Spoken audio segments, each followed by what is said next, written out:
Hi, I'm Vicki McNichol, and I am with the K-State Extension Master Food Volunteers. And today we're going to be making green bean and tomato and mozzarella salad. And I've got my water on boiling, and I'm getting my green beans prepared. And there's a couple different ways that you can do the green beans. You can just good old-fashioned snap off the ends first, or you can go ahead and just use a knife to actually cut off the ends. Sometimes that's a little bit easier. So I'll bring them all down so that the ends are sort of even, and then I'll cut off the ends and then just toss them in my discard bowl. And then I kind of shake them down to the other end again, and then cut the ends off, put them in my discard bowl. And before I just throw them in a bowl, one of the things that I like to make sure to do with the green beans is I like to make sure that they're even size, so that when you're eating this salad, you don't have these big long, pieces and then smaller pieces. So I'll generally just, kind of even them out, put them down flat, and then throw them in the bowl, and then I just keep going through it that way. That makes it pretty simple. The only other thing that I would say about the green beans is if you get them and they're super soft, like this one's kind of soft, just know that you might want to toss it, because when you cook it, it's just going to be kind of mealy and mushy, and it's not going to cook very well. A good rule of thumb, though, is if you can snap off the end and it's still got a snap, it's probably fine. So a little bit, bendy is okay. Listen for that snap. If you got a snap, you're fine. Break them in half, you're good. And so then once you get it all done, then you're going to put it in the pot to boil, and we'll talk about that in just a second. So I've got my pot of water, I've got my green beans all cut up and ready to go. I added a tablespoon of water I added a tablespoon of salt to the water before I started boiling it. And when you're cooking vegetables, that might seem like a lot of salt, but honestly it's not. And you always want to make sure to salt your vegetables as you're starting to cook them.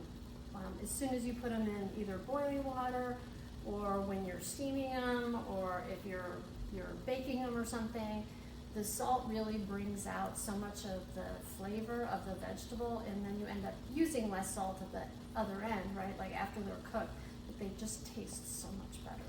So I'm gonna throw these in here. You're gonna cook them for 4 to 5 minutes.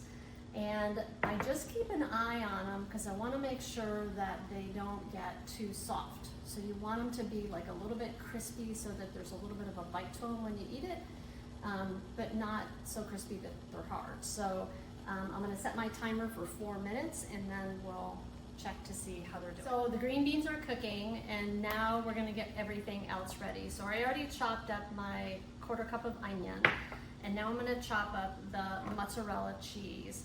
And the thing about the rest of your ingredients, whether it's your tomatoes or the mozzarella cheese, you want to make sure that they're kind of the same size and a bite size, right? So in the recipe, I say 3/4 of an inch.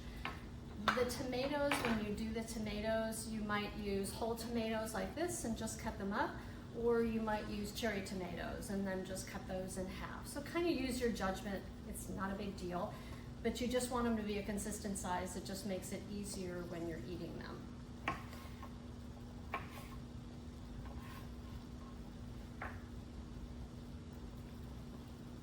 And of course, I washed my tomatoes before I started.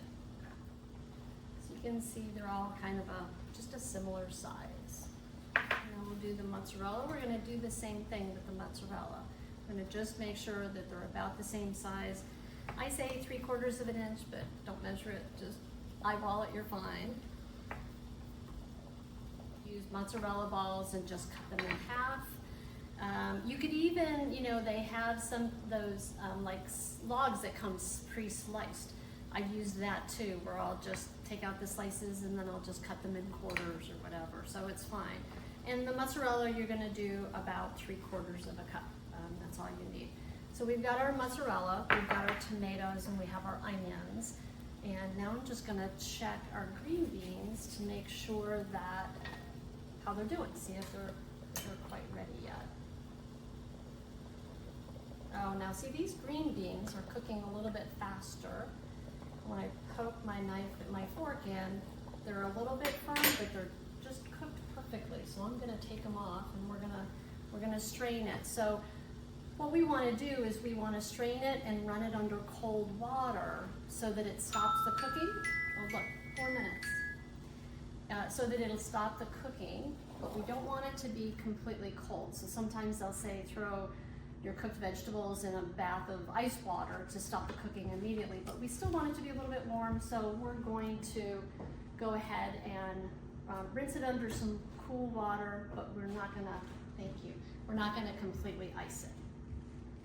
Okay, we've got our green beans and they're still a little bit warm. We're gonna let it sit there for a minute, and then we're just gonna put together our dressing. So the dressing is super simple. It's 2 tablespoons of olive oil that I had pre-measured, and then 1 tablespoon of, it calls in the recipe for white balsamic. Any red wine vinegar will do just fine.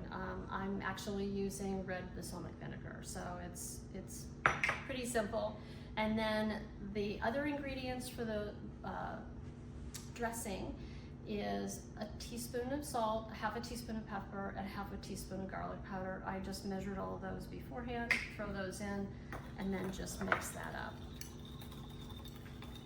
And then what I like to do is toss this on the green beans while they're still a little bit warm, because it kind of like just absorbs into the green beans a little bit more so that you get more of the flavor of the dressing when you're actually eating it.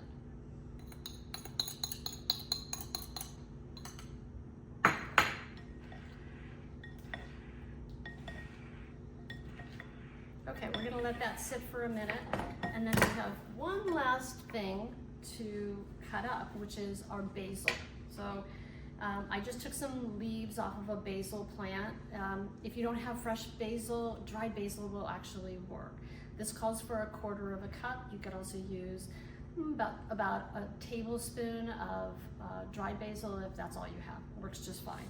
And if you're using fresh basil, what I do is I kind of stack the leaves on top of each other. Super easy.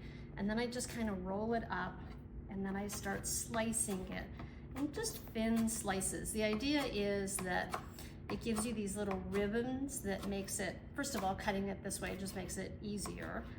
But then also, you just kind of get these really easy, simple little ribbons. That's about 1/4 of a cup. So now we're ready to assemble. So we'll toss our tomatoes in here, the mozzarella. Also, it's nice when the green beans are still a little bit warm, is it, you know, if your mozzarella is really a thick mozzarella, like a firm mozzarella, it sorts of starts to soften it a little bit so that they're not, it's more of a consistent chew to the whole thing. And then we'll throw in our green onions and our basil. And that's it, super simple. This is a great recipe for any occasion. I make it in the summertime, I make it in the wintertime for holiday dinners. The letting it sit for a little bit is a good idea, because then you just give the flavors a little bit of a chance to come together and mix in all of the ingredients. So you could make this like a day ahead, or make it in the morning and then have it for dinner that night. It saves really well too. And if you're gonna make it ahead of time, what I would recommend, if you're gonna take it out of the fridge, take it out of the fridge like a half an hour before you're ready to eat. It tastes better at room temperature.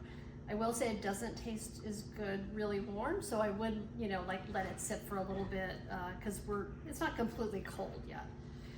And enjoy. It's just a super easy, tasty recipe that my family really enjoys, and I hope you do too. And there you go. Bon appetit.